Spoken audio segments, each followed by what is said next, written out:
News cities, खबर हर शहर की।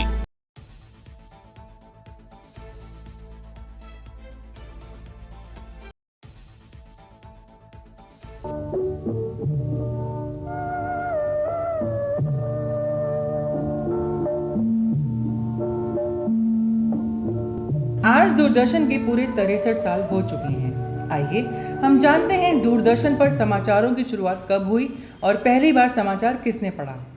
दूरदर्शन का अब तक का सबसे चहेता टीवी सीरियल कौन सा है? एक दौर था जब दूरदर्शन पर प्रसारित होने वाले समाचार का इंतजार पूरा भारत किया करता था। दिन भर की खबरों को सीमित समय में सुनाया जाता था, वो भी बेहद सादगी के साथ। तब दर्शकों को लुभाने के लिए ना तो न्यूज़ एंकर को चीखने की ज़रूरत हुआ करती थी और ना ही 15 मिनट की फुटेज से आधे घंटे तक बेवजह खेलने की ज़रूरत होती थी। पहली खबरों का मतलब होता था दिन भर की घटनाओं को दर्शकों के सामने बिना किसी निजी राय के परोसना।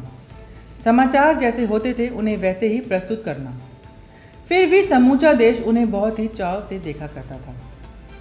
80 के दशक आते आते जब दूरदर्शन लोगों के घर घर तक पहुंचा, तब समाचार पढ़ने वाले तमाम न्यूज़ रीडर उन घरों के हिस्सा बन गए। यह वह दौर था जब उच्चारण और प्रस्तुति बहुत मायने रखती थी। तब माता पिता भी बच्चों से न्यूज़ देखने के लिए कहते थे ताकि बच्चे भी सही उच्चारण करना सीख सकें। लोग न्यूज़ रीडर के बोलने के अंदाज, पहनावे और लुक के भी दीवाने हो गए और यह सिलसिला 90 के दशक तक जारी रहा। आज के इस वीडियो में आपको उस दौर के न्यूज़ रीडर की याद दिलाने जा रहे हैं। अब आपको बताते हैं कि दूरदर्शन पर समाचारों की शुरुआत कब हुई और किसने पढ़ा पहली बार समाचार। यह जानना इसलिए ज़रूरी है क्योंकि तब आम घरों में टीवी एक सपने जैसा था और टेलीविज़न तब महानगरों में भी पूरी तरह से नहीं पहुंच सका था।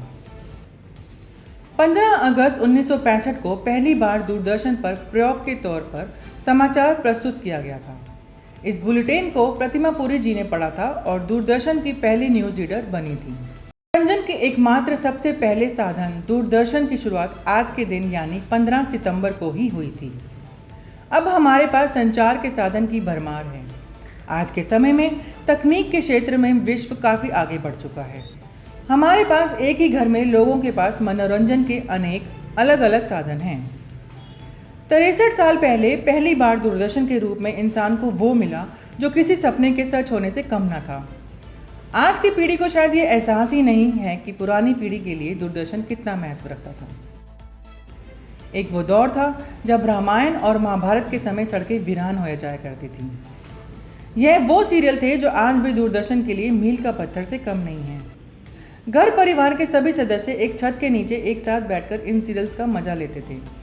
B.R. चोपड़ा का महाभारत अपने पहले ही एपिसोड से घर घर का हिस्सा बन गया था। बात हो दूरदर्शन की सबसे लोकप्रिय और ख़ास सीरियल की तो रामायण बाजी मार लेती है।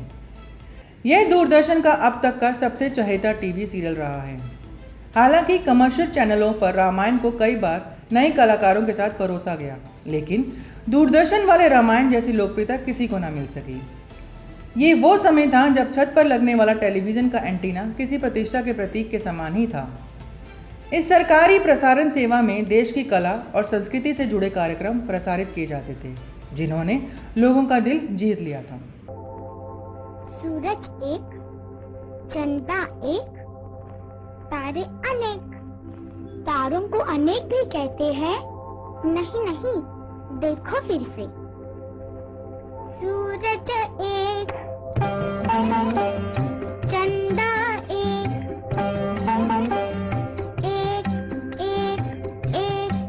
करके तारे भये अनेक। ऐसी ही रोचक जानकारी के लिए लाइक, शेयर और सब्सक्राइब करना ना भूलें हमारे न्यूज़ सिटीज चैनल को। धन्यवाद।